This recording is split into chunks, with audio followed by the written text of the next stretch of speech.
dear students and faculty members who are watching this channel of Loya College Churu and Zoology Department. जैसा कि आप सभी को पता है कि इस डिपार्टमेंट के द्वारा जेनेटिक्स की एक विशेष व्याख्यानमाला आयोजित की जा रही है, जिसके तहत लगभग 35 वीडियो शूट किए जाएंगे और समय समय पर उनको महाविद्यालय की यूट्यूब चैनल पे अपलोड किया जाएगा और विद्यार्थियों के मध्य, साइंस के जो स्टूडेंट्स हैं उनके मध्य इनको शेयर किया जाएगा।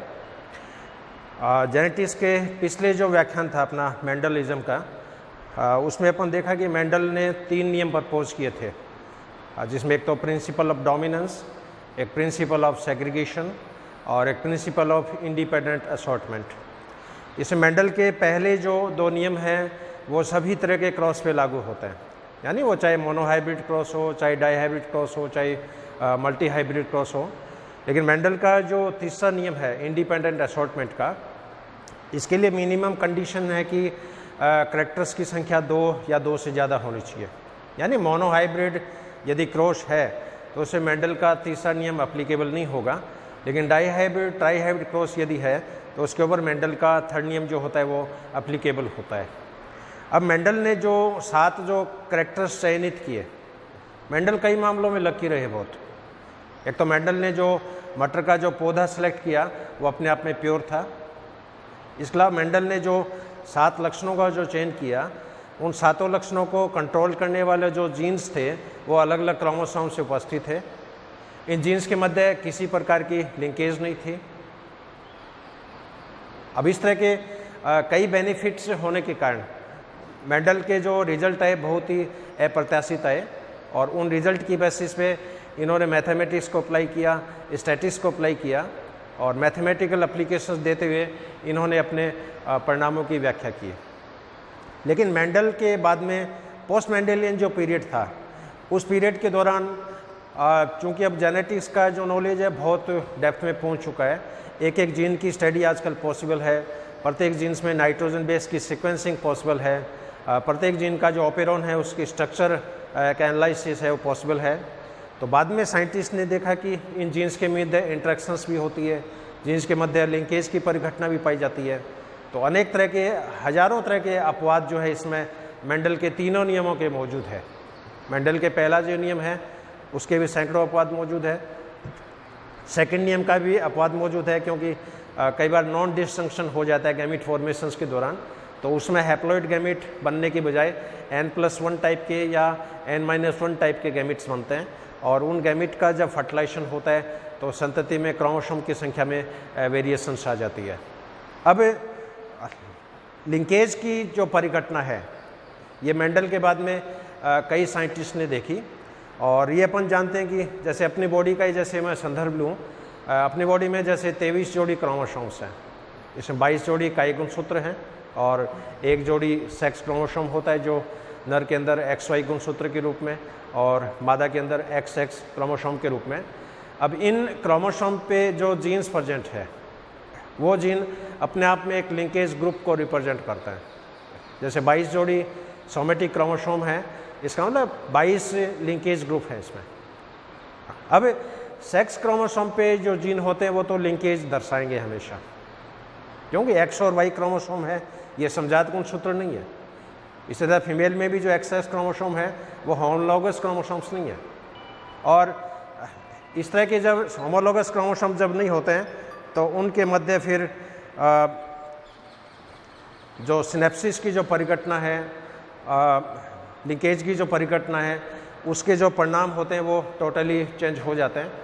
और XY क्रोमोसोम के जो जीन होते हैं वो तो लिंक्ड इनहेरिटेंस को रिप्रेजेंट करेंगे, लेकिन काई गुणसूत्रों में जो जीन्स होते हैं उसमें कोई ज़रूरी नहीं है कि वो लिंकेज की परिघटना को भी प्रदर्शित करे, उनके बीच में जीन विनिमय भी होता है, इंडिपेंडेंट असॉर्टमेंट भी होता है। तो आज का जो अपना जो टॉपिक है ये लिंकेज या सहलग्नता के ऊपर रहेगा। लिंकेज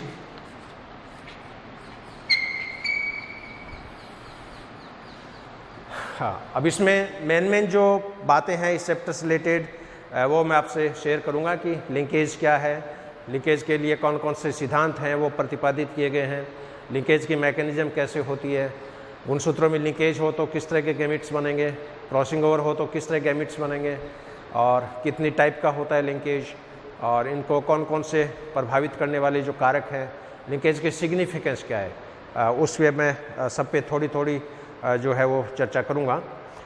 सबसे पहले ये कि लिंकेज क्या है, व्हाट इज़ लिंकेज।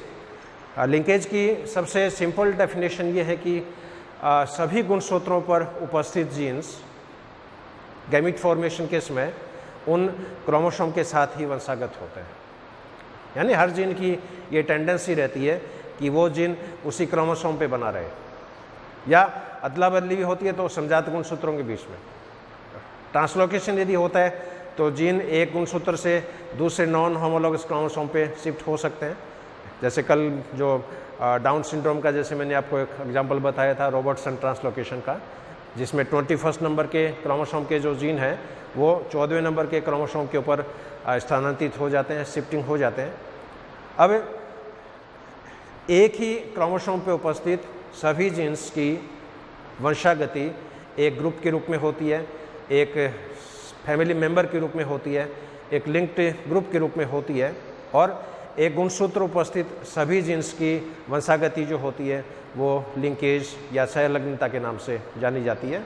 तो it is the inheritance of all coupled genes which are present on a single chromosomes during gamete formations. तो युग्मक निर्माण के समय एक गुणसूत्र पर उपस्थित सभी जीन्स की वंशागति वो किस नाम से जानी जाएगी, लिंकेज के नाम से। अब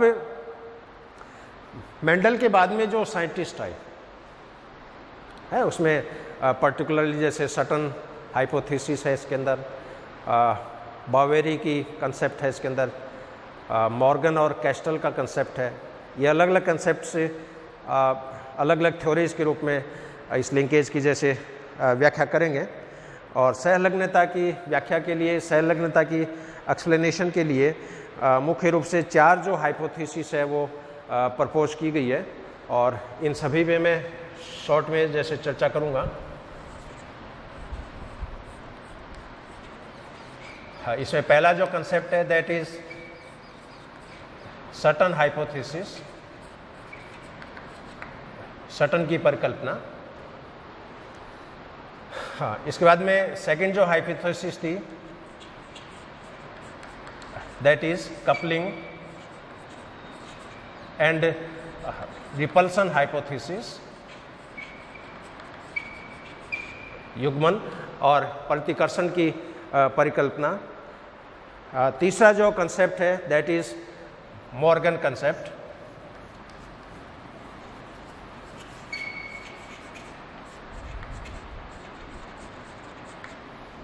और चौथी जो थ्योरी है that is chromosomal theory of linkage.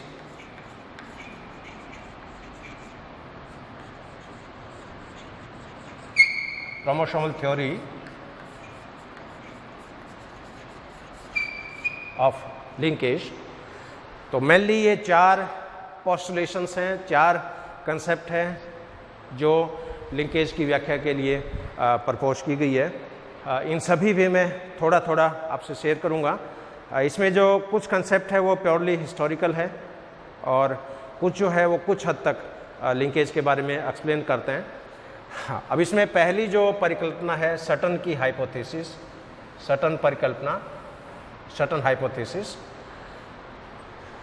Sutton hypothesis क्या कहती है कि गुणसूत्रों पर जो जीन्स उपस्थित होते हैं वो जीन्स गैमीट फॉर्मेशन के समय इसी गुणसूत्र के साथ सेग्रीगेट होते हैं, इसी गुणसूत्र के साथ वो गैमीट फॉर्मेशन के समय उस गैमीट्स में चले जाते हैं। अब क्वेश्चन है कि ये गैमीट फॉर्मेशन के समय क्रोमोसोम का सेग्रीगेशन कैसे होता है, इन क्रोमोसोम पे ये जीन कैसे प्रेजेंट होते हैं, एक क्रोमोसोम पे जीन कितने होते हैं, एक क्रोमोसोम पे जीन की सीक्वेंस क्या होती है, एक क्रोमोसोम का मानचित्र क्या बन सकता है।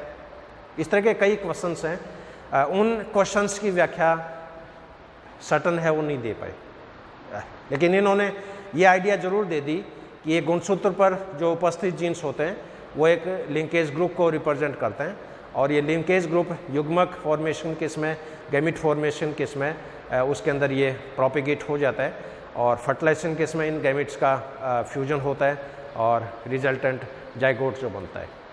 तो ये पहला जो कंसेप्ट है सर्टेन हाइपोथेसिस, ये केवल हिस्टोरिकल कंसेप्ट है, लिंकेज की व्याख्या नहीं करता है। इन्होंने केवल ये बता दिया कि गुणसूत्रों में जीन्स प्रेजेंट होते हैं और ये जीन्स युग्म के निर्माण के समय एक सहलग्न समूह के रूप में, एक लिंकेज ग्रुप के रूप में उसी गुणसूत्र के साथ ये प्रोपिगेट हो जाते हैं। लेकिन जीन कैसे प्रेजेंट हैं, कैसे लोकेट हैं, क्या सीक्वेंस हैं, कितनी संख्या है, इसके बारे में इन्होंने कोई आइडिया नहीं दी। इसके बाद में जो सेकंड जो कंसेप्ट था that is coupling and repulsion hypothesis. इस सिद्धांत को बैटसन और परनेट ने प्रपोज किया था और इन्होंने जंगली मटर जो होती है लेथाइरस ओडोरेटस है उसके ऊपर इन्होंने अपने एक्सपेरिमेंट किए और इन्होंने देखा कि कुछ केस में क्रोमोसोम्स में कपलिंग की परिघटना पाई जाती है और कुछ केस के अंदर इसमें रिपल्सन की परिघटना पाई जाती है। तो यहाँ पर दो एग्जाम्पल जो है मैं आपसे शेयर करूँगा। इसमें जैसे एक प्लांट है, इसका जीनोटाइप है capital B, capital B, capital L, capital L है और इसका फिनोटाइप है blue and long, blue and long. Blue and long का मतलब इसमें जो फ्लावर है इस प्लांट में वो नीले रंग के हैं और इसमें जो पुंकेसर है वो लंबे हैं। अब इस प्लांट की जो क्रॉसिंग करवा रहे हैं वो दूसरा पौधा है small B, small B, small L, small L और इस पौधे में फ्लावर जो है वो रेड कलर के हैं और जो पुंकेसर है वो इसके अंदर गोल है, राउंड है। अब यहाँ पर एक प्लांट ये हो गया, एक प्लांट ये हो गया। यहाँ पर कैपिटल एल जो है, कैपिटल एल है ये स्मॉल एल पे डोमिनेंट है और कैपिटल बी जो है ये स्मॉल वी पे डोमिनेंट है। अब गैमीट फॉर्मेशन के समय इस पौधे में जो युग्मक बनेंगे उसका कॉम्बिनेशन होगा कैपिटल बी, कैपिटल एल। इस पौधे में जो गैमीट बनेगा उसका जीनोटाइप होगा स्मॉल बी, स्मॉल एल। अब इन दोनों गैमीट के फर्टिलाइजेशन से F1 पीढ़ी जो बनेगी इसका जीनोटाइप होगा capital B, small B, capital L, small L और ये F1 जनरेशन हेटेरोजाइगस है, लेकिन कैपिटल बी स्मॉल बी पे डोमिनेंट है, कैपिटल एल स्मॉल एल पे डोमिनेंट है। इसलिए इस प्लांट का जो फिनोटाइप होगा वो कैसा होगा, ब्लू एंड लॉन्ग। तो F1 जो पीढ़ी है ये हेटेरोजाइगस है, लेकिन इसका जो फिनोटाइप होगा that is blue and long. अब इस F1 हाइब्रिड का यदि टेस्ट क्रॉस करवाएं, टेस्ट क्रॉस करवाएं तो इस F1 जनरेशन्स के अंदर 4 तरह के गैमिट्स बनेंगे। One gamete capital B, capital L, second gamete capital B, small L, third gamete small B, capital L, चौथा गैमिट यहाँ बनेगा स्मॉल बी, स्मॉल एल। अब चूंकि टेस्ट क्रॉस जब करवाते हैं तो टेस्ट क्रॉस के अंदर ये तो F1 पीढ़ी होगी, F1 संतति होगी, F1 जनरेशन्स होगी और टेस्ट क्रॉस के लिए कंडीशन होती है कि जो पेरेंट्स होते हैं वो पेरेंट्स होमोजाइगस रिसेसिव होने चाहिए। अभी इस F1 के अंदर 4 तरह के गैमिट्स बन रहे हैं और इसका जब टेस्ट क्रॉस अपन करवाएंगे, तो टेस्ट क्रॉस करवाएंगे तो जो पेरेंट्स होगा उस पेरेंट्स का जीनोटाइप कैसा होना चाहिए, स्मॉल बी,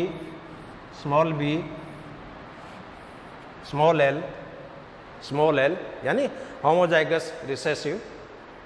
और इसके अंदर जो गैमेट्स बनेगा वो गैमेट कैसा होगा, स्मॉल बी, स्मॉल एल। अब यहाँ पर ये जो गैमेट्स हैं ये तो F1PD वाली संतति के हैं, ये जो गैमेट हैं ये पेरेंट्स का है। अब चूंकि अपन टेस्ट क्रॉस करवा रहे हैं इसलिए टेस्ट क्रॉस में लिए कंडीशन होती है कि जो पेरेंट्स हैं वो होमोजाइगस होना चाहिए और रिसेसिव प्रकार का होना चाहिए। अब ये पेरेंटल गैमेट इन चारों गैमेट के साथ जब फर्टिलाइजेशन करेगा तो यहाँ पर 4 तरह के कॉम्बिनेशंस इसके अंदर बनेंगे। एक combination capital B, small B, capital L, small L. दूसरा कॉम्बिनेशन बनेगा capital B, small B, small L, small L. तीसरा कॉम्बिनेशन बनेगा small B, capital L, small L. चौथा कॉम्बिनेशन बनेगा small B, small L, small L. अब यहाँ पर 4 तरह की कॉम्बिनेशंस बन रही है। अब इसमें आप देख रहे हो ये जो कॉम्बिनेशन है ये कॉम्बिनेशन इस पेरेंट के जैसी है, ये जो कॉम्बिनेशन है इस पेरेंट के जैसी है, और ये जो कॉम्बिनेशन है ये थोड़ी अलग तरह की है। अब यहाँ पर ये जो पौधा है ये पौधा दिखने में कैसा होगा, ब्लू एंड लॉन्ग। ये पौधा दिखने में ब्लू एंड राउंड। ये पौधा दिखने में रेड एंड लॉन्ग, और ये पौधा होगा रेड और राउंड। तो यहाँ पर ये पौधा इस पेरेंट के जैसा है, ये पौधा इस पेरेंट के जैसा है, और बाकी ये जो पौधे बन रहे हैं ये रिकॉम्बिनेशन से बन रहे हैं। अब इसमें एक्चुअल जो इनका कॉम्बिनेशंस जो बनता है, मान लो इस टेस्ट क्रॉस में मान लीजिए 100 पौधे प्राप्त हुए और 100 पौधों को आपने अलग अलग शॉर्ट आउट कर लिया। अब इन 100 में से ये पौधे कितने हैं, ये पौधे कितने हैं, ये पौधे कितने हैं, ये पौधे कितने हैं। तो जब इनका रेशियो जब निकाला जाता है तो ये देखते हैं कि ये जो पौधा है ये 7 प्राप्त होते हैं, ये 1 प्राप्त होता है, ये 1 प्राप्त होता है, ये 7 प्राप्त होता है। अब टोटल मान लीजिए 16 पौधे प्राप्त हुए, 16 पौधे बने। इन 16 में 14 जो पौधे हैं ये पेरेंटल कॉम्बिनेशन के हैं, यानी ये 7 प्लांट इस प्लांट के कॉम्बिनेशन के, ये 7 प्लांट इस प्लांट के कॉम्बिनेशन के, और 1:1 जो रेशियो बन रहा है ये रिकॉम्बिनेंट प्रकार का होता है। अब यहाँ पर आप देख रहे हो, अब ये जो एग्जाम्पल है ये कपलिंग का एग्जाम्पल है। This represent the phenomenon of coupling. Coupling क्या कहता है कि गुणसूत्र पर जो जीन्स होते हैं वो जीन्स उसी क्रोमोसोम के साथ रहना चाहते हैं, उसी लिंकेज ग्रुप के साथ रहना चाहते हैं, वो उस गुणसूत्र को छोड़ना नहीं चाहते हैं, क्योंकि एक क्रोमोसोम पे जो जीन्स हैं वो अपने आप में एक फैमिली है, पूरे एक परिवार के सदस्य हैं। और परिवार का सदस्य कैसा भी हो, उसका बिहेवियर कैसा भी हो, उसका प्रेजेंटेशन कैसा भी हो, चाहे वो नॉनसेंस प्रकार का हो, प्रोटीन बनाता हो नहीं बनाता हो, लेकिन हर जीन में टेंडेंसी रहती है कि वो अपनी फैमिली के साथ रहे, अपने फैमिली के जो मेंबर हैं उनके साथ रहे। तो जब जीन्स में गुणसूत्रों के साथ रहने की जो टेंडेंसी पाई जाती है, गुणसूत्र के साथ प्रोपेगेट होने की टेंडेंसी पाई जाती है, तो ये परिघटना कहलाती है कपलिंग या युग्मन। ये उसको छोड़ के नहीं जाएंगे। अब इसका जो दूसरा जो कॉम्बिनेशन है रिपल्सन, इस एग्जाम्पल में थोड़ा मॉडिफाइड फॉर्म में मैं ले रहा हूँ। हाँ, इधर मान लीजिए हाँ, इसको मैं येलो कलर में जैसे ले रहा हूँ। मान लीजिए एक प्लांट है जिसमें फ्लावर ब्लू कलर के हैं, और इसके जो पुंकेसर हैं ये गोल है। इसके क्रॉसिंग करवा रहे हैं, ये प्लांट रेड है और इसके पुंकेसर लंबे हैं। पहले वाले केस में तो क्या था, दोनों ही जीन डोमिनेंट थे, दोनों ही जीन रिसेसिव थे। लेकिन इस प्लांट में आप देख रहे हो एक जीन डोमिनेंट है, एक जीन रिसेसिव है। इसी तरह इस प्लांट में ये जीन रिसेसिव है, ये जीन डोमिनेंट है। अब इसमें जो गैमीट बनेगा that is capital B small L. इसमें जो गैमीट बनेगा that is small B capital L. और इन दोनों के फर्टिलाइजेशन से F1PD बनेगी, और F1PD का जो जीनोटाइप होगा that is capital B small B capital L small L. अब यहाँ पर कैपिटल बी स्मॉल बी पे डोमिनेंट है, कैपिटल एल स्मॉल एल पे डोमिनेंट है। इसलिए ये F1 जो जनरेशंस का जो फिनोटाइप होगा ये होता है ब्लू और लॉन्ग। अभी इस F1 का जब टेस्ट क्रॉस करें, अब आप देख रहे हो यहाँ पर इस F1PD का उस F1PD का दोनों का जीनोटाइप सेम है। इसका जीनोटाइप भी capital B small B capital L small L. यहाँ पर भी इस प्लांट का genotype capital B small B capital L small L. ये पौधा भी दिखने में ब्लू और लॉन्ग है, ये पौधा भी दिखने में ब्लू और लॉन्ग है, जबकि इनके जो पेरेंट्स थे वो टोटली डिफरेंट थे। अब इस F1PD में इसका जब टेस्ट क्रॉस करवाएंगे तो इसमें भी वही 4 तरह के गैमीट्स बनेंगे, capital B capital L capital B small L small B capital L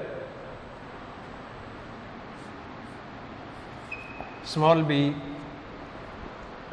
small L. तो 4 तरह के गैमीट यहाँ बन रहे थे, वही 4 तरह के गैमीट यहाँ बनेंगे। अब इसकी टेस्ट क्रॉस करवा रहे हैं तो यहाँ पर भी जो पेरेंट्स होगा वो होमोजाइगस होना चाहिए और रिसेसिव होना चाहिए। इसलिए पेरेंट का जो गैमीट बनेगा that is small B small L. अब ये पेरेंटल गैमीट इन चारों F1PD के गैमीट से फर्टिलाइजेशन करेगा। तो फर्टिलाइजेशन करेगा तो इसमें 4 तरह की कॉम्बिनेशंस यहाँ पर डेवलप होगी। पहली combination capital B small B capital L small l. Second combination बनेगी capital B small B small L small l. तीसरी कॉम्बिनेशन बनेगी small B capital L small l. चौथी कॉम्बिनेशन बनेगी small B small L small L. अब यहाँ पर इस cross में टेस्ट क्रॉस में जो संतति बनी थी उसी प्रकार की संतति उस केस में बन रही है, लेकिन यहाँ पर इनका जो प्रपोर्शन है, इनका जो अनुपात है वो यहाँ पर टोटली चेंज है। यहाँ पर जैसे रेशियो आ रहा था 7:1:1:7, लेकिन यहाँ पर ये रेशियो का आएगा 1:7:7:1। अब पहले वाले केस में पेरेंटल कॉम्बिनेशन मैक्सिमम था, रिकॉम्बिनेंट कॉम्बिनेशन मिनिमम था। अब यहाँ पर रिकॉम्बिनेंट कॉम्बिनेशन मैक्सिमम बन रहा है, पैतृक संयोजन वाले जो हैं वो मिनिमम बन रहे हैं। तो पहले वाले केस के अंदर कपलिंग थी, इस केस के अंदर रिपल्सन है, यहाँ पर प्रतिकर्षण है।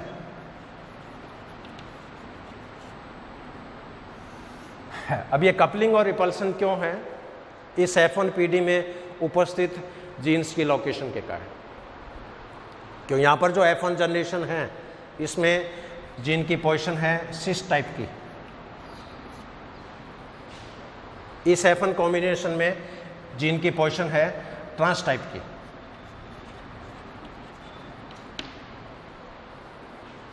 अब इनको फिगर के रूप में कैसे रिप्रेजेंट कर सकते हैं? ये जो F1PD है, मान लो एक गुणसूत्र ये है,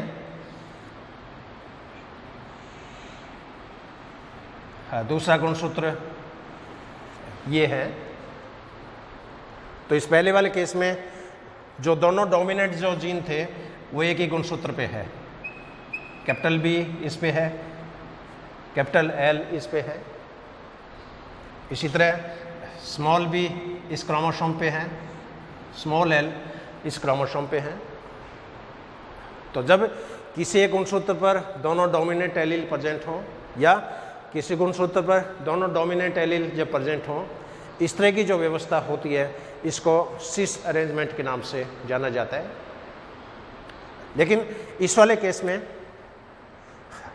में आप देखोगे,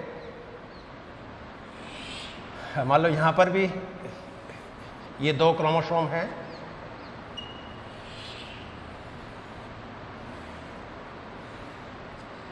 लेकिन ट्रांसपोजिशन में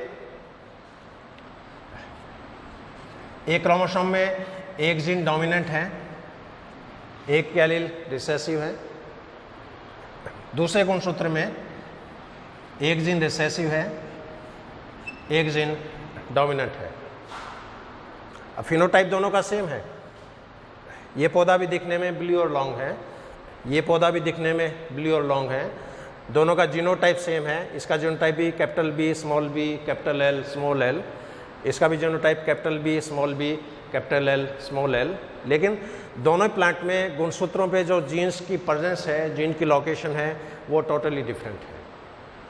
यहाँ पर कॉम्बिनेशन सिस टाइप की है, यहाँ पर कॉम्बिनेशन ट्रांस टाइप की है। सिस कॉम्बिनेशन का मतलब क्या हुआ? जब एक गुणसूत्र पर उपस्थित सारे जीन्स डोमिनेंट हों और दूसरे गुणसूत्र उपस्थित सारे जीन रिसेसिव हो। लेकिन यहाँ पर आप देख रहे हो हर क्रोमोसोम में एक जीन डोमिनेंट है, एक जीन रिसेसिव है। इसी तरह दूसरे गुणसूत्र में एक जीन डोमिनेंट है, एक जीन रिसेसिव है। अब जीन किसी भी हेटेरोजाइगस जनरेशन में जब जीन सिस पोजीशन में हो तो उसके अंदर कपलिंग की परिघटना पाई जाती है और पेरेंटल कॉम्बिनेशन वाली संतति जो होती है वो मैक्सिमम बनती है। जब हेटेरोजाइगस प्लांट में जीन की पोजीशन ट्रांस प्रकार की होती है तो उस केस में पेरेंटल कॉम्बिनेशन वाली संतति मिनिमम बनेगी और रिकॉम्बिनेंट टाइप की जो संतति होती है वो मैक्सिमम बनेगी और उसके अंदर रिपल्सन की परिघटना पाई जाती है। तो जीन जब सिस पोजीशन में होंगे युग्मन देखने को मिलेगा, जीन जब ट्रांसपोजिशन में होंगे उसके अंदर प्रतिकर्षण या रिपल्सन देखने को मिलेगा। तो लिंकेज का ये सेकंड कंसेप्ट है कपलिंग एंड रिपल्सन थ्योरी। अब यहाँ पर मैक्सिमम जो कॉम्बिनेशंस बन रही है, अब यहाँ पर मैक्सिमम में जो कॉम्बिनेशंस बन रही है it is due to linkage. यहाँ पर ये जो गैमीट बन रहे हैं ड्यू टू क्रॉसिंग ओवर। लेकिन बैटसन और पन्नेट को उसमें आइडिया नहीं थी है कि लिंकेज क्या होता है, क्रॉसिंग ओवर क्या होता है, क्योंकि लिंकेज का जो कंसेप्ट है वो बैटसन और पन्नेट के 15-20 साल बाद में डिस्कवर हुआ है। लेकिन इससे एक आइडिया लग गई, coupling means linkage, repulsion means crossing over. तो ये पहला कंसेप्ट है, okay, certain hypothesis. Second concept couple and repulsion hypothesis, okay. अब इसका तीसरा कंसेप्ट है मॉर्गन कंसेप्ट। लिंकेज का जो तीसरा जो सिद्धांत है दैट इज मॉर्गन कंसेप्ट।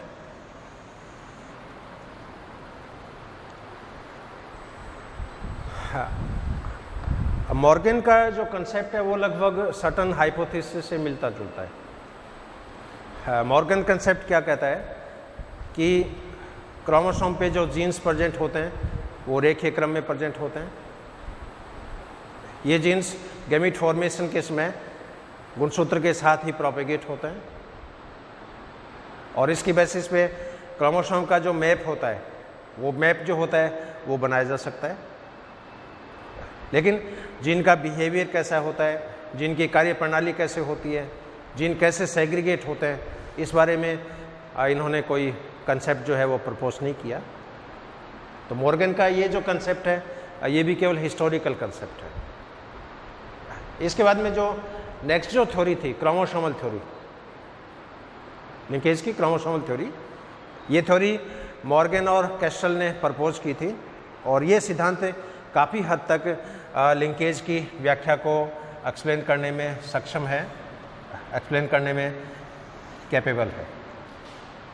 लेकिन इस क्रोमोसोमल थ्योरी के लिए कुछ कंडीशंस हैं। वो कंडीशन यदि फॉलो होती है तो मेंडल के नियम एप्लीकेबल होंगे, कंडीशन फॉलो नहीं होती है तो लिंकेज के नियम एप्लीकेबल नहीं होते हैं। अब इसमें एक काल्पनिक एग्जांपल मैं यहाँ पर शेयर करूँगा। उसके लिए 3 कंडीशंस हैं। पहली कंडीशंस तो क्या है कि जीन्स जो है वो कई गुणसूत्रों पर उपस्थित होने चाहिए। Genes must be present on autosome, gene कई गुणसूत्रों पर उपस्थित होने चाहिए, क्योंकि जीन यदि सेक्स क्रोमोसोम पे प्रेजेंट होंगे तो उसमें तो सहलग्नता मिलेगी कि अपने बॉडी में जितनी भी सेक्स लिंक करैक्टर्स हैं, जितनी भी लैंगिक बीमारियां होती है, सेक्सुअल डिजीज होती है, सेक्स लिंक इनहेरिटेंस होती है, वो एक्स और वाई क्रोमोसोम्स के कारण होती है।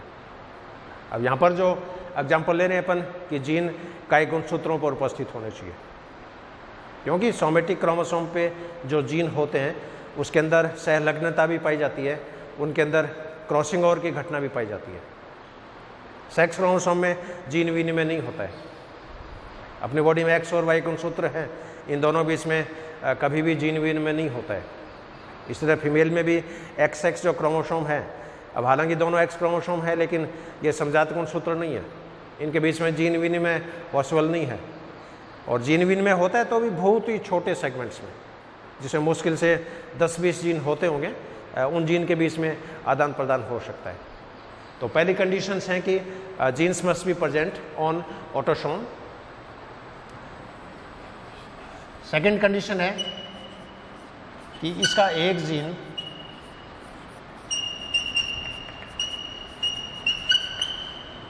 दूसरे जीन के ऊपर डोमिनेट होना चाहिए, one gene dominate over other gene. और तीसरी कंडीशन है कि इन जीन्स के बीच में किसी प्रकार का इंटरेक्शंस नहीं होना चाहिए, किसी प्रकार का इंटरेक्शन नहीं होना चाहिए, क्योंकि जब जीन के बीच में इंटरेक्शन होता है तो मेंडल का जो डाई हाइब्रिड में जो F2 जो रेशियो था 9:3:3:1, वो रेशियो टोटली चेंज हो जाएगा। कई बार 9:7 का रेशियो देखने को मिलता है, कई बार रेशियो तो 9:3:3:1 होता है, लेकिन जो संतति बननी चाहिए वो संतति नहीं बनती है।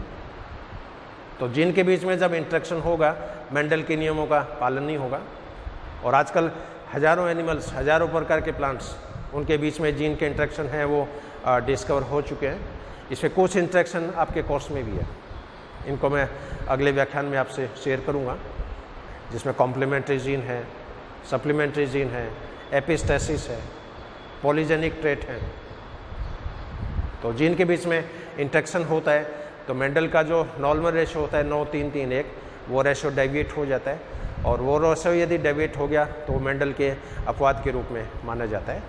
तो यहाँ पर ये 3 कंडीशन को कंसीडर रखते हुए मैं एक काल्पनिक एग्जांपल आपके साथ शेयर करूँगा। पहली कंडीशन क्या है? Genes must be present on autosome, one gene must be dominant और अनदर जीन, और there should be no any interaction. अब hypothetical example, purely hypothetical example, suppose एक प्लांट है टॉल,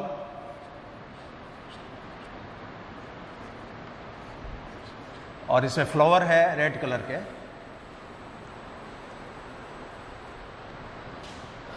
इसके क्रॉसिंग जिस प्लांट से करवा रहे हैं, ये प्लांट ड्वार्फ है,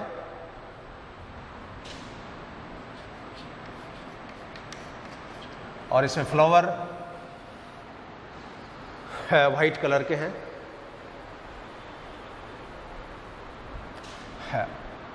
अब लेकिन इस प्लांट में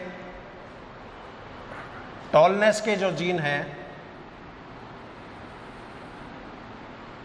वो एक गुणसूत्र पे हैं। मान लो ये एक समजात गुणसूत्र, इसके ऊपर कैपिटल टी, इसके ऊपर कैपिटल टी, और रेड कलर का जो जीन है ये दूसरे गुणसूत्र पे हैं, कैपिटल आर, कैपिटल आर। इधर जो दूसरा जो प्लांट है इसमें ड्वार्फनेस का जो जीन है स्मॉल टी, ये गुणसूत्र पे हैं, और वाइट कलर का जो जीन है स्मॉल आर, ये दूसरे क्रोमोसोम पे हैं। अब इस प्लांट में जो गैमीट बनेगा, ये गैमीट बनेगा कैपिटल टी, कैपिटल आर। इस प्लांट में जो गैमीट बनेगा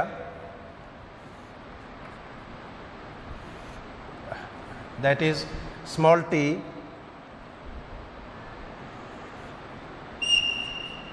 स्मॉल आर। अब इन दोनों गैमीट के फर्टिलाइजेशन से F1PD बनेगी, और F1PD का कॉम्बिनेशन बनेगा capital T, small T, capital R, small R. This is F1 generation. अभी इस F1PD का जब टेस्ट क्रॉस करवाएंगे, तो इस F1 जनरेशन्स में 4 तरह के गैमेट्स की फॉर्मेशन होगी।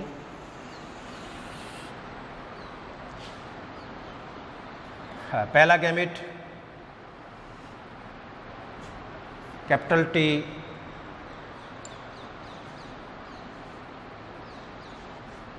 Capital R,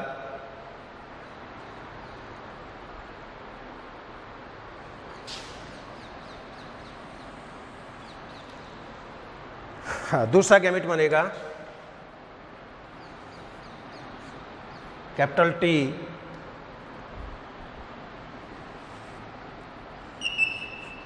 small are,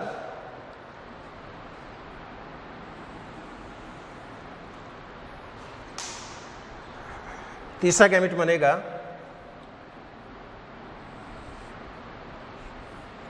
small T,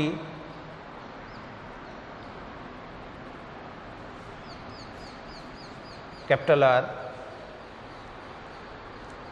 और चौथा गैमेट बनेगा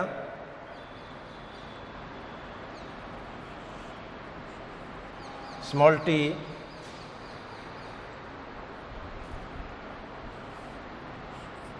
स्मॉल आर।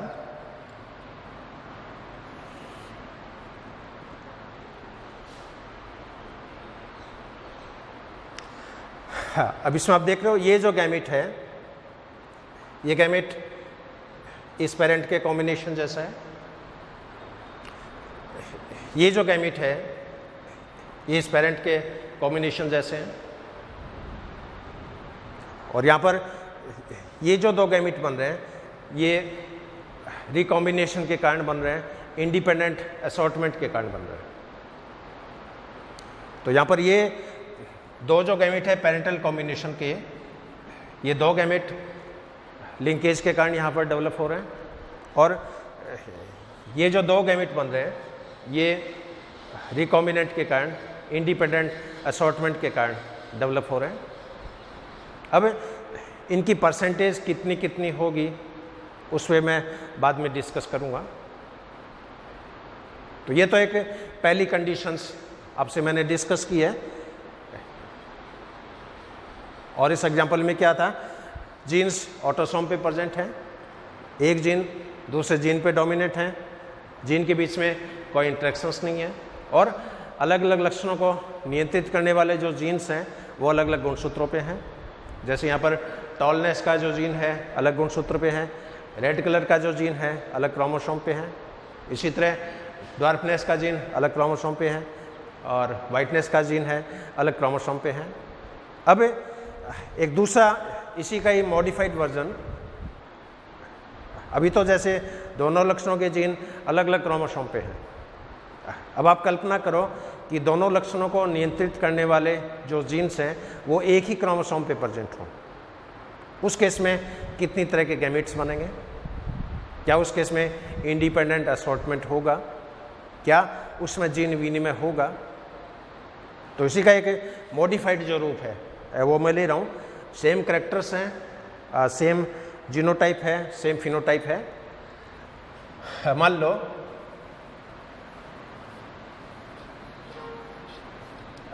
एक प्लांट है टॉल और रेड, इसके जिस प्लांट से क्रॉसिंग करवा रहे हैं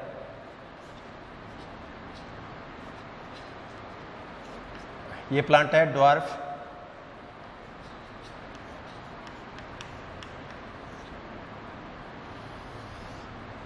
और वाइट।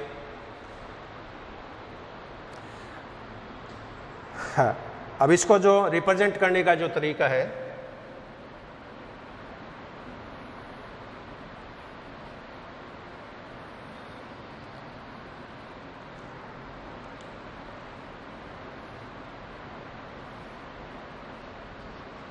इसको यहाँ पर इस तरह रिप्रेजेंट करेंगे।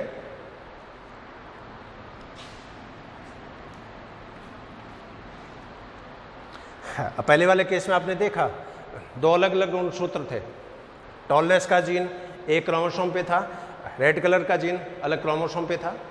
अब उस केस में क्या है, दोनों ही कलर को कंट्रोल करने वाले जो जीन्स हैं वो एक ही गुणसूत्र पे हैं। ये एक जोड़ी समझात गुणसूत्र मैंने दिखाया और ये बीच में जो है ये सेंट्रोमियर है।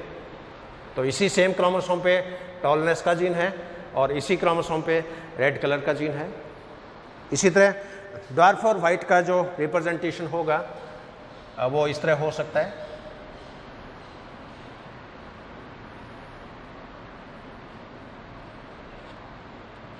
स्मॉल टी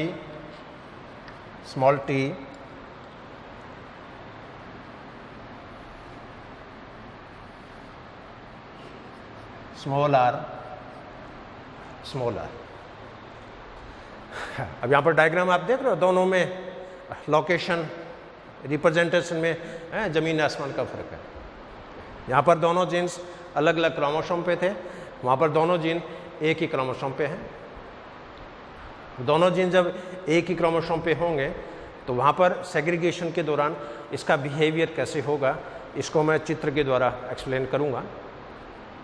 अब इस प्लांट के अंदर जो गैमेट बनेगा उस गैमेट का कॉम्बिनेशन होगा कैपिटल टी कैपिटल आर। इधर इस गैमेट का जो कॉम्बिनेशन होगा that is small T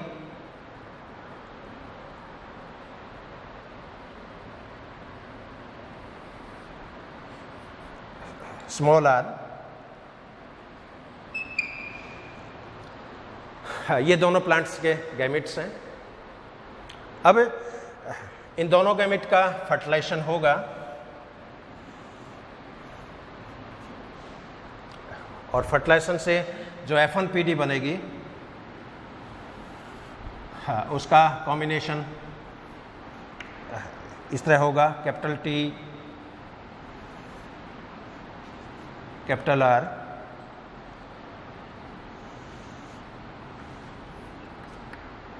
small t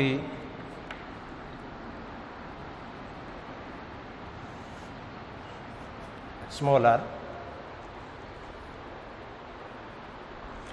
This is F1 generation.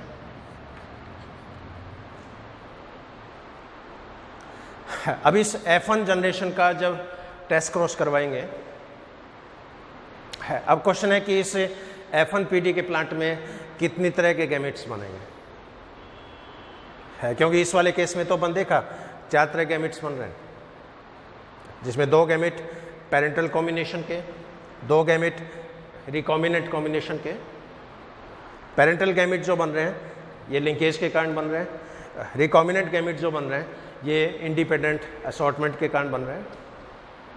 अब वहाँ पर सेकंड केस में प्रॉब्लम क्या आ गई कि जितने भी जीन्स थे वो सेम क्रोमोसोम पे, यहाँ पर तो 4 जीन थे और 4 ही अलग अलग गुणसूत्र थे, वहाँ पर 4 जीन है लेकिन गुणसूत्र 2 ही हैं। अब इस चित्र को देखें तो ऐसा लगता है कि इसके अंदर 2 ही तरह के गैमेट हैं वो बनेंगे, 2 तरह के गैमेट्स बनने चाहिए, लेकिन रियलिटी में क्या है वहाँ पर भी 4 तरह के गैमेट्स बनते हैं। लेकिन इस केस में 4 तरह के जो गैमेट्स बनेंगे उनमें 2 गैमेट तो पेरेंटल कॉम्बिनेशन के होंगे और जो गैमेट बनते हैं वो जीन विनिमय के कारण बनते हैं, क्रॉसिंग ओवर के कारण बनते हैं, इंडिपेंडेंट असॉर्टमेंट के कारण नहीं बनते हैं। और समजात गुणसूत्र जब होते हैं तो उनके बीच में जीन विनिमय होता है। तो यहाँ पर 2 जीन पेरेंटल कॉम्बिनेशन के, 2 गैमेट क्रॉस ओवर कॉम्बिनेशन के। और इस प्लांट के अंदर जब सेल फर्टिलाइजेशन करवाएंगे, इसका जब टेस्ट क्रॉस करवाएंगे तो इसके अंदर 4 तरह के गैमेट्स की फॉर्मेशन होती है। पहला जो गैमेट है ये बनेगा कैपिटल T कैपिटल R,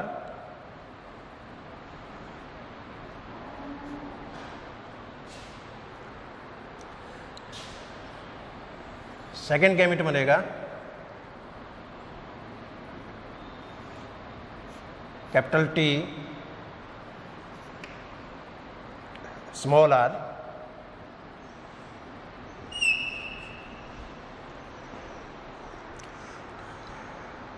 तीसरा गैमेट बनेगा स्मॉल t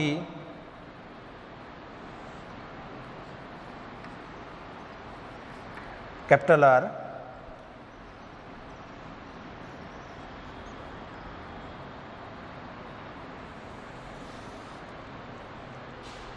और चौथा गैमेट बनेगा स्मॉल t स्मॉल r,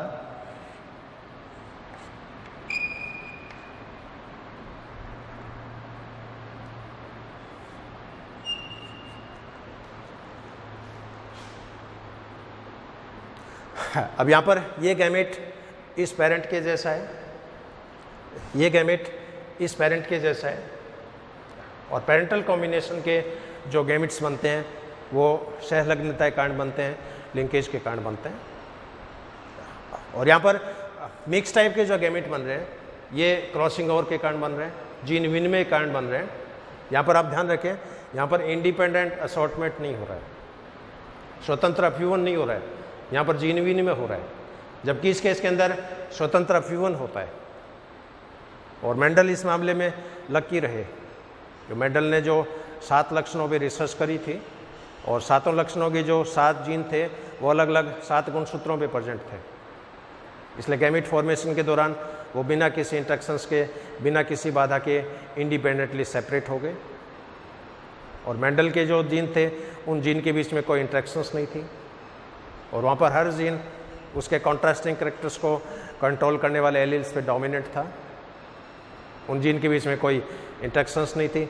और 7 लक्षण बाई चांस कई गुणसूत्रों पे प्रेजेंट थे। यदि वही जीन सेक्स क्रोमोसोम पे प्रेजेंट होते तो वहाँ पर परिणाम जो है वो टोटली चेंज हो जाता है। अब इस केस में 5 कंडीशंस में आपके सामने पुट अप करूँगा। ये जो F1 प्लांट है, इस प्लांट में यदि इस तरह की सिचुएशन हो तो क्या बनेगा, इस तरह की सिचुएशन हो तो क्या बनेगा। हाँ, अब इसमें पहली जो कंडीशन है दैट इज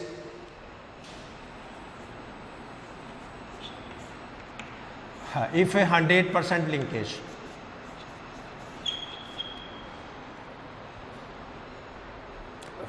सेकेंड कंडीशन,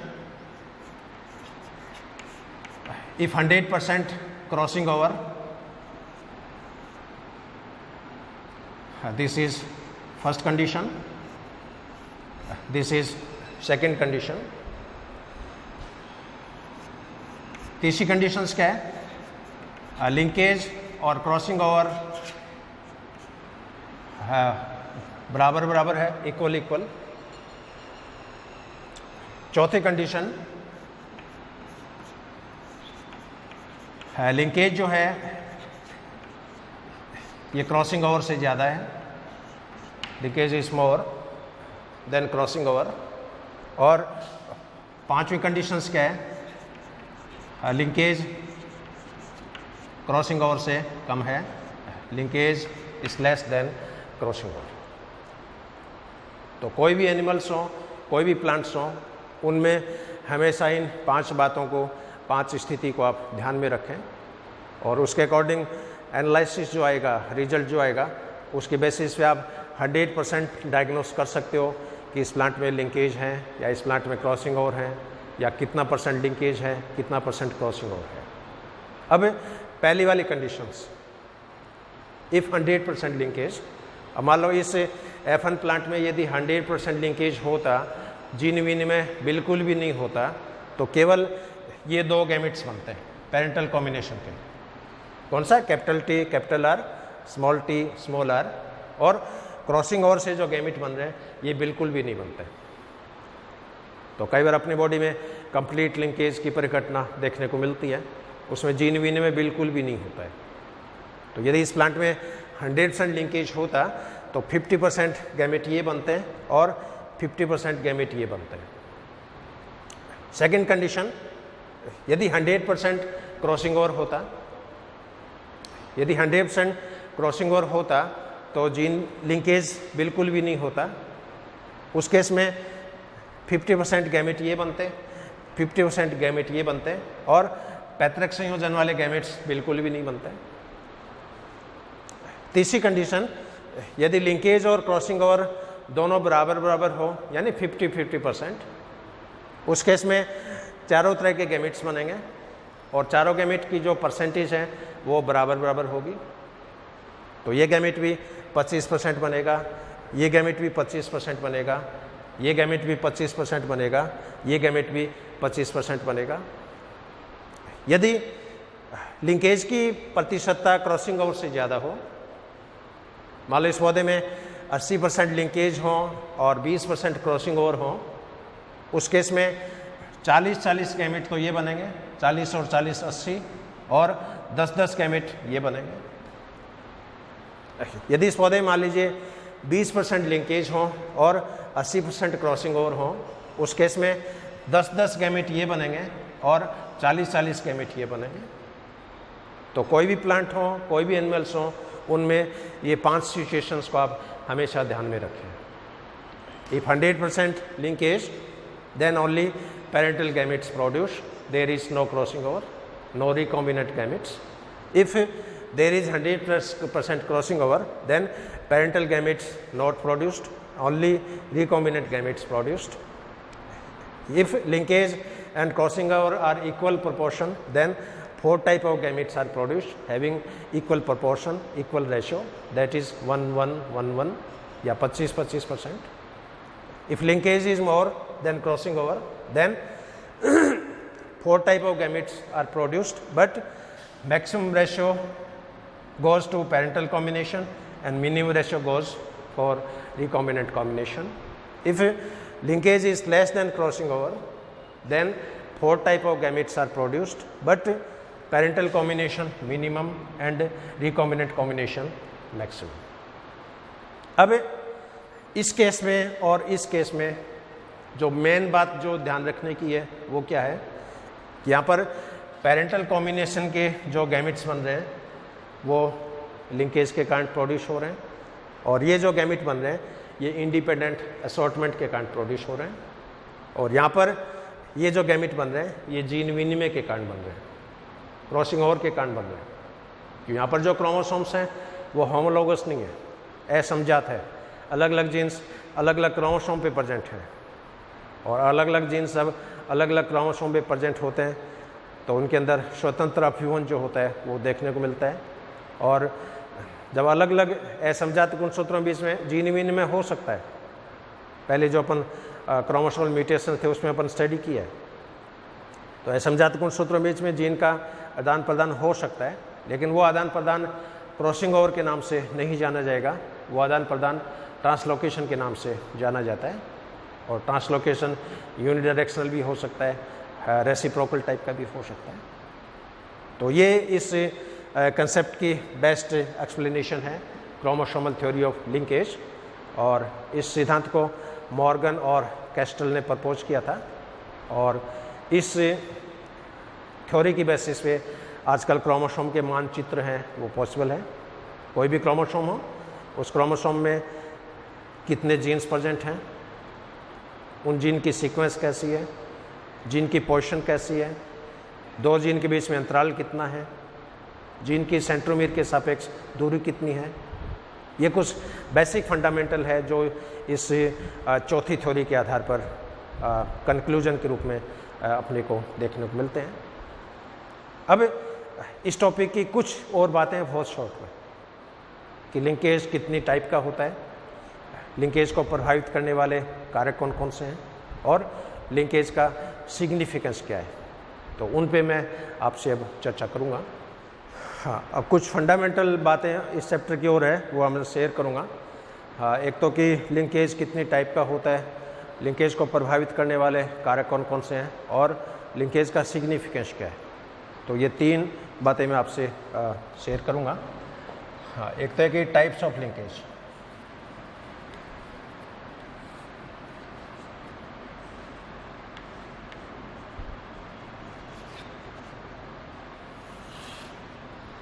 हाँ, लिंकेज मुख्यतया दो प्रकार का होता है, एक तो कंप्लीट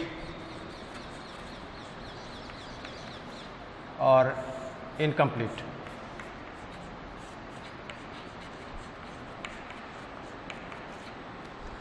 अब पहले वाले केस में जैसे मैंने आपको बताया कि यदि प्लांट्स में 100% लिंकेज होगा तो क्रॉसिंग ओवर से बनने वाले गैमेट्स यहाँ पर नहीं बनाएंगे, केवल पैतृक संयोजन वाले जो युग्मक है उन्हीं का निर्माण होगा।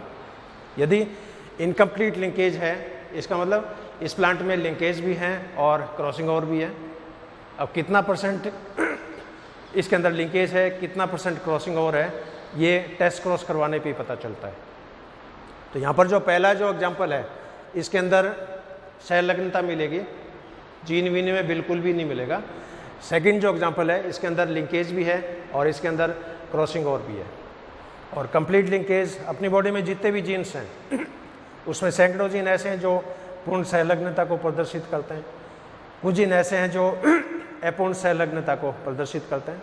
और दोनों ही तरह के एग्जाम्पल प्लांट्स के अंदर, ह्यूमंस के अंदर और अन्य जो जानवर हैं उसके अंदर देखने को मिलते हैं। तो लिंकेज जो है वो दो टाइप का हो गया, कंप्लीट टाइप और इनकम्प्लीट टाइप।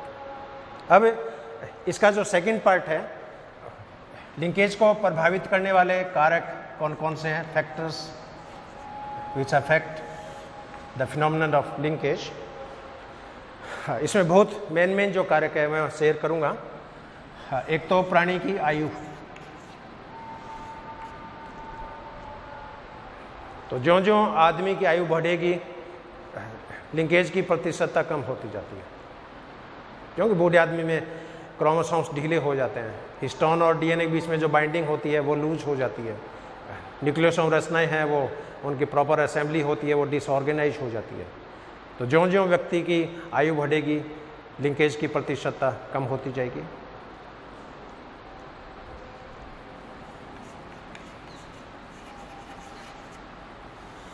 एक्सरेज, जो बॉडी में एक्सरे किरणें गुजरेगी या अपने शरीर का बार बार एक्सरे करवा रहे हैं, या आप हॉस्पिटल थिएटर्स में काम कर रहे हैं, रेडियो फार्मास्यूटिकल्स में काम कर रहे हैं, इमेजिंग टेक्नोलॉजी में आप काम कर रहे हैं, और वहाँ पर आपको दिन भर विकिरणों का सामना करना पड़ता है। ये विकिरण एक्स रेज में भी हो सकती है, बीटा रेज भी हो सकती है, गामा किरणें भी हो सकती है। कैंसर के ट्रीटमेंट में कोबाल्ट थेरेपी का भी यूज होता है। अपने घरों में जो ग्रेनाइट के आंगने होते हैं उससे भी रेडिएशंस निकलती है। आपके कलाई घड़ी में रेडियम की पॉलिश होती है, उससे भी रेडिएशंस निकलती है। मोबाइल से रेडिएशंस निकलती है, लैपटॉप से निकलती है, बड़े जो एलईडी है उनसे भी किरणें निकलती है। ओजोन लेयर डिप्लीट हो गई है, सूरज का जो प्रकाश है वो भी जहरीला हो गया है। तो आप रेडिएशन से आप बच नहीं सकते, और रेडिएशन जब भी होगा उसमें क्रोमोसोम के अंदर चेंजिंग होती है। तो जो जो बॉडी में एक्स किरणें ट्रांसमिट होगी, लिंकेज की प्रतिशतता जो होती है वो कम होती जाती है, लिंकेज की संभावना जो है वो यहाँ पर रिड्यूस हो जाती है।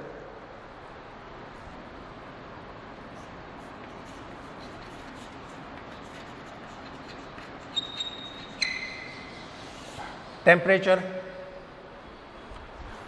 जो जो एनवायरनमेंट का तापमान बढ़ेगा, जो जो बॉडी का तापमान बढ़ेगा, लिंकेज की प्रतिशतता रिड्यूस्ड होती जाती है।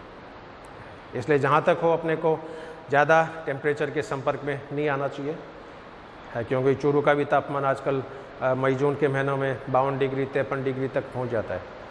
अफ्रीका के विशेष जंगलों में आप जाओ तो वहाँ पर 60 डिग्री तापमान है, वो नॉर्मल है। और आने वाले दिनों में ये पृथ्वी का तापमान है वो बढ़ेगा, क्योंकि ग्रीन हाउस इफेक्ट के कारण CO2 का प्रोडक्शन है वो अप्रत्याशित रूप से बढ़ रहा है, और पृथ्वी अब धीरे धीरे गर्म हो रही है। तो उसका डायरेक्ट इफेक्ट आपकी बॉडी में गुणसूत्रों पे पड़ेगा। तो जो जो तापमान बढ़ता है, लिंकेज जो होता है उसकी संभावनाएं जो होती है वो कम होती जाती है। इसके अलावा सेंट्रोमेरिक डिस्टेंस,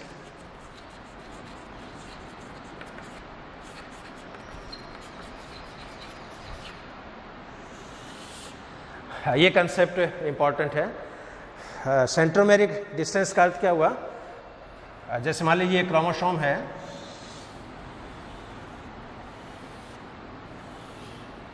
ये इस क्रोमोसोम का सेंट्रोमियर है, और इस क्रोमोसोम पे ये मान लीजिए जीन्स प्रेजेंट है, a gene, b gene, c gene,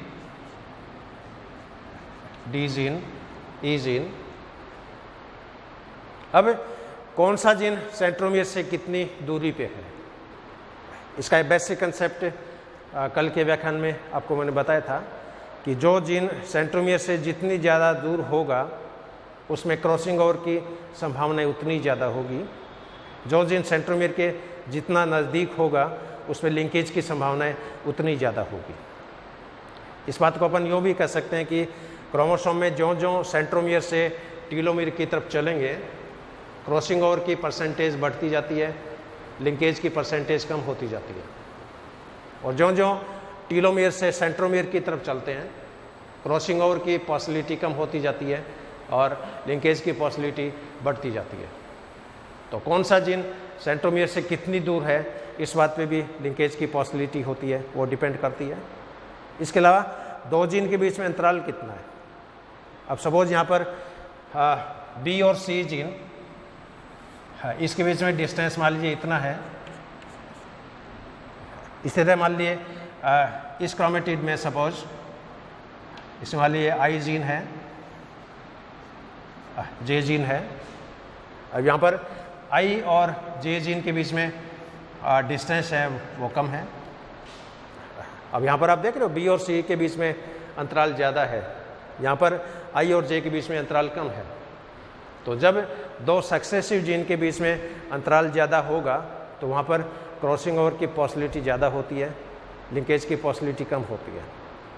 और दो कॉन्जिक्यूटिव जीन के बीच में यदि अंतराल कम होता है तो वहाँ पर लिंकेज की प्रायोरिटी ज़्यादा रहती है, क्रॉसिंग ओवर की प्रायोरिटी कम रहती है। तो ये कुछ फैक्टर्स हैं जो सहलग्नता को प्रभावित करते हैं, सहलग्नता को कंट्रोल करते हैं। अब इसका लास्ट जो पार्ट है कि इसका सिग्निफिकेंस क्या है, what is the significance of cleavage.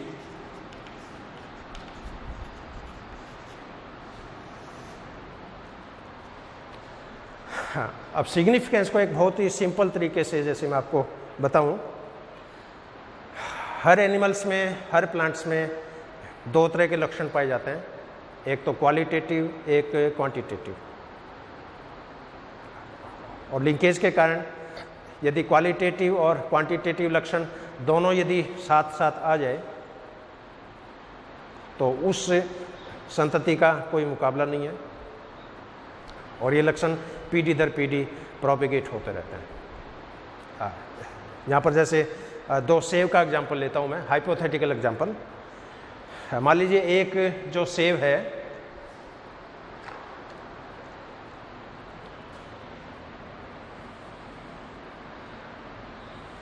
ये हरे रंग की है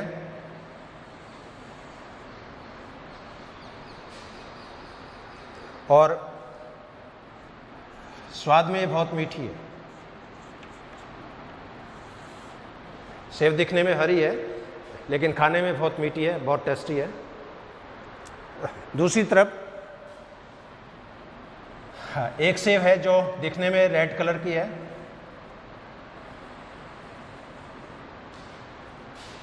लेकिन स्वादहीन है,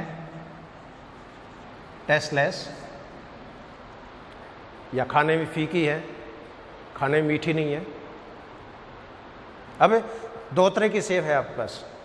ये सेब दिखने में हरी है लेकिन खाने में बहुत मीठी है। ये सेब दिखने में बहुत लाल है लेकिन एकदम फीकी है। अब मार्केट से आप सेब लाने गए तो डेफिनेटली आप रेड कलर की जो सेब है उसको आप चूज करोगे, और घर पे आके जब इस सेब को आप चाकू से काट के जब खाओगे और आपको जब ये एकदम फीकी लगेगी तो आप सब्जी वाले को मन ही मन में गालियाँ निकालोगे।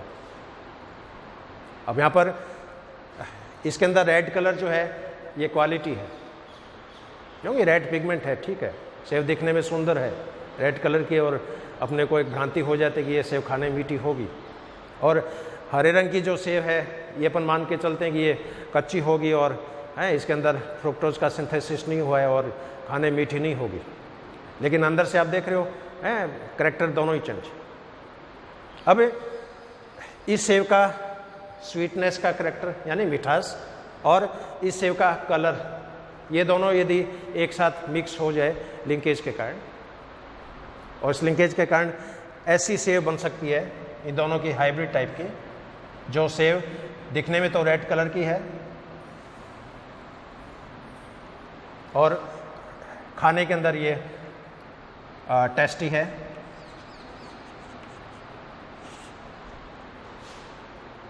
अब लिंकेज के कारण ये दोनों लक्षण इस नस्ल में आ गए। अब ये जो नस्ल है सबसे बेस्ट क्वालिटी की नस्ल है और ये लक्षण पीढ़ी दर पीढ़ी प्रोपेगेट होता रहता है। लेकिन कई बार घातक जीन होते हैं, उसका नेचर के द्वारा सिलेक्शन हो जाता है, उस केस में फिर पूरी जो पीढ़ी होती है, पूरा ख़ानदान जो होता है वो ख़त्म हो जाता है। और इसका जो एग्जांपल अपने यहाँ पर शेखावाटी में कायमखानी फैमिली जो होती है मुस्लिम परिवारों में, और कायमखानी जो हैं ये राजपूतों से कन्वर्टेड है, और कायमखानियों में जब शादियाँ होती है तो वो कायमखानियों में करते हैं, और दूसरे जो मुसलमान है, तेली है, मनियार है, बिसायती है, उनके अंदर वो शादियाँ नहीं करते हैं। क्योंकि कायमखानियों का कंसेप्ट क्या है कि हमारी जो ओरिजिन है राजपूतों से है, हमारी बॉडी में जो जीन है वो सुपीरियर क्वालिटी के हैं, और सुपीरियर क्वालिटी के जो जीन हैं वो हमारे कबीलों में ही होने चाहिए, हमारे कबीले में ही रहने चाहिए। इसलिए अपनी बुआ की लड़की से शादी कर लेते हैं, मामा की लड़की से शादी कर लेते हैं। उसके पीछे लॉजिक है कि हमारा जीन है वो हमारे कबीले में, हमारे ख़ानदान में ही रोटेट होता रहना चाहिए, घूमते रहना चाहिए। लेकिन बाई चांस इस कबीले में कोई घातक बीमारी यदि डेवलप हो गई तो पूरा कबीला जो होता है वो ख़त्म हो सकता है, समाप्त हो सकता है। तो कई बार इस तरह की बीमारियां, झुग्गी झोंपड़ी में रहने वाले जो लोग हैं वहाँ पर इस तरह कई बार बीमारियां फैलती है, क्योंकि वहाँ पर फ्री कल्चर होता है, फ्री सेक्स होता है, बिना कोई कंसिडरेशन के वहाँ पर मैरिज हो जाती है, और वो लीथल जीन जो होते हैं वो पीढ़ी दर पीढ़ी प्रोपेगेट होते हैं। और ये देखा गया कि 15-20 साल में हज़ारों की संख्या में, लाखों की संख्या में वो मनुष्य जो होते हैं वो ख़त्म हो जाते हैं, उनका वंश जो होता है पूरा ख़त्म हो जाता है। तो ये ओवरऑल एक सिग्निफिकेंस है इस लिंकेज का। तो क्वालिटेटिव कैरेक्टर के साथ साथ क्वांटिटेटिव कैरेक्टर्स भी यदि आ जाए तो वो नस्ल हाइब्रिड होती है, वो नस्ल उत्तम लक्षणों वाली होती है और ये लक्षण पीढ़ी दर पीढ़ी प्रोपिगेट होते रहते हैं। तो ये एक नटसेल में आज का एक व्याख्यान अपना लिंकेज का। और एक बार मैं हमारे जूलॉजी डिपार्टमेंट की तरफ से, लोहिया कॉलेज की तरफ से, मेरी तरफ से मैं आप सभी का धन्यवाद प्रेषित करता हूँ। Have a good day, have a great day. Thank you very much. Thank you.